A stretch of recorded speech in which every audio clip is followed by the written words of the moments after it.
nasa balikat natin, mga kapatid, nandun yung positive.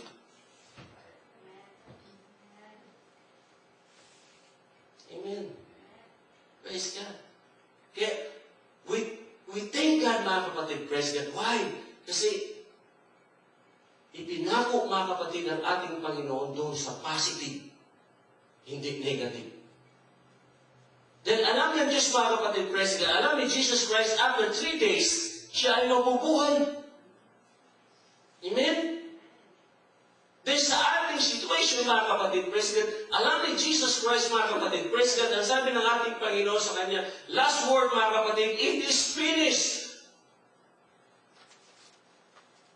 Yung problema mo, tapos na. Yung hirap mo, tapos na. Yung mga bagay sa buhay na nangyari sa buhay mo, tapos na, mga kapatid. Kinuha niya na lahat yun kasi yung cross na yun, yun ang magiging positive sa buhay mo.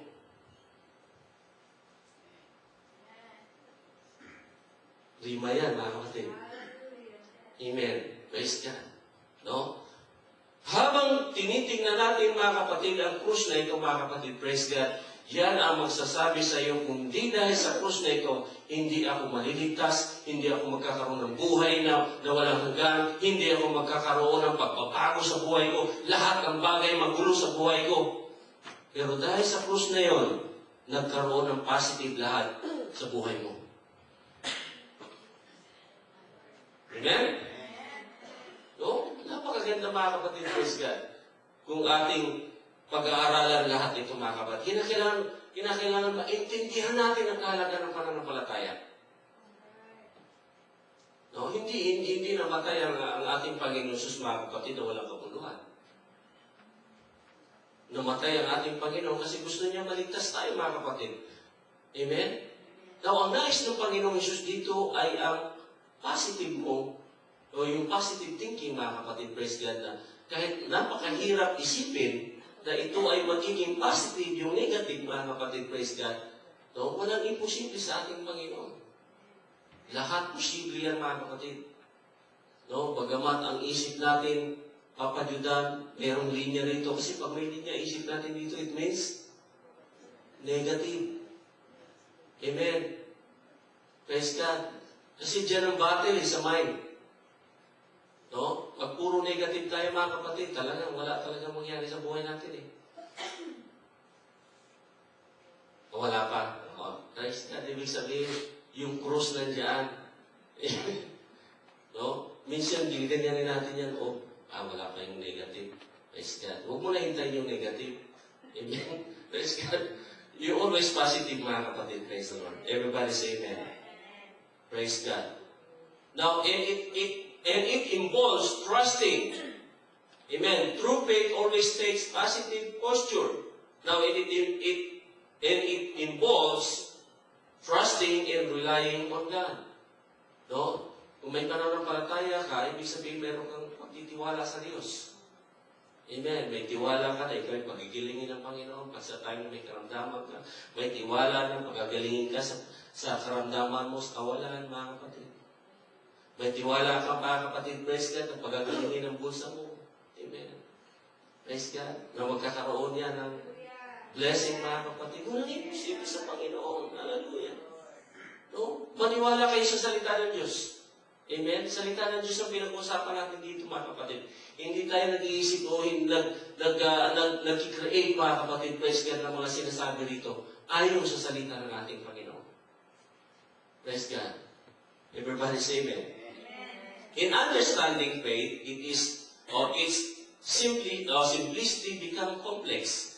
Much like a tree faith trunks in simply and faith branches are complex. Now, faith involves both intellect and emotion, both the heart and the head. Most embrace faith. Amen. In the emotion, faith is real. Praise God. Yet, indescribable, it is felt, yet beyond comprehension. It is an abstract feeling in the heart. Now, in the intellect, faith makes us doctrine. It is concrete, understood, and dependable. Amen. Hallelujah. Now, ito mga kapatid, pakinggan nyo. Faith comes by hearing the Word of God. Everybody say amen. Hallelujah. Romans chapter 10, verse 17. Amen. Faith comes by hearing the Word of God. Now, the mind understands the dogma of God's Word, but the Spirit of God drives the Word deep into the soul. Kaya, mahalaga talaga mga kapatid ang salita ng Diyos. Say amen. Hallelujah. Yan po ang salita ng Diyos, yan po ang nagkukulik sa ating mga buhay. Kung tayo may mali, mga kapatid, kinukulik ng salita ng Diyos. Hindi kinukurik, mga kapatid, kinukurik. Amen. Ano sa Tagalog yun? Tinutuwid. Amen. Inaayos ng salita ng Diyos, mga kapatid. Praise God. For the Word of God is quick and powerful and sharper than any two-edged swords, piercing even to the dividing asunders of souls and spirit and of the joints and marrow. Grabe ito, mga kapatid.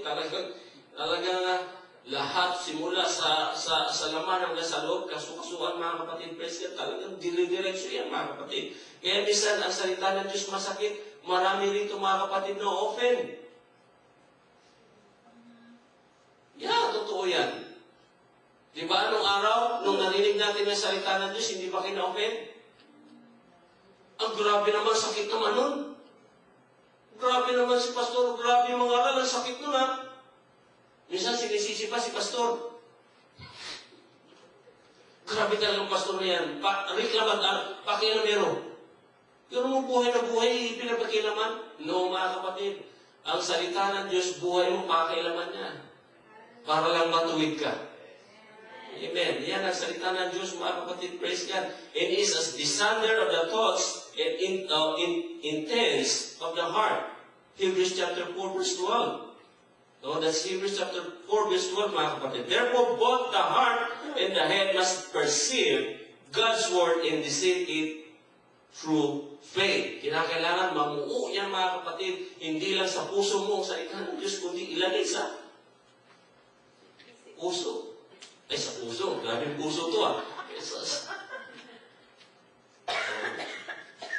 At least nakikinig kayo. Amen. Praise God. No? Pag narinig natin, mga kapatid, praise God, huwag natin ilabas sa isang kabilang tenga. Pag narinig natin, mga kapatid, ilagay natin sa puso natin, then mag-create tayo ng pananampalataya. Na this is right, this is true, mga kapatid, praise God. Everybody say amen. Pakahina naman yan. Amen. Kayo ba nag-almusal? Ito, merienda na lang ito, mga kapatid. Praise God. Hallelujah. Everybody say amen. Amen. Amen. Praise God. Buti pa itong mic malakas, mga kapatid. Now, faith involves knowledge in the mind. I said, faith involves the knowledge in the mind. Amen. Hallelujah. Kaya pag kulang ka, mga kapatid, praise God, sa salita ng Diyos, hindi magkakaroon hindi yan, mga kapatid, praise God, magkakaroon ng effect, mga kapatid, praise God. An assurance in the heart to understand and receive God. You must become familiar with Bible principles and doctrines. Amen. Praise God. No? Kasi minsan maraming Kristiyano, mga kapatid, pagdating lang ng Sunday, doon lang nag-aaral ng salita ng Diyos. Ay, meron namang Sunday school ng Sunday, doon na lang mag-aaral.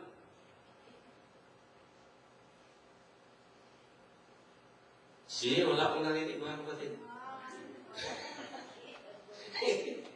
Amen. No? Habang tayo'y nabubuhay, habang tayo may hininga, mga kapatid, praise God, we need to learn, mga kapatid, praise God, in the Word of God. Amen.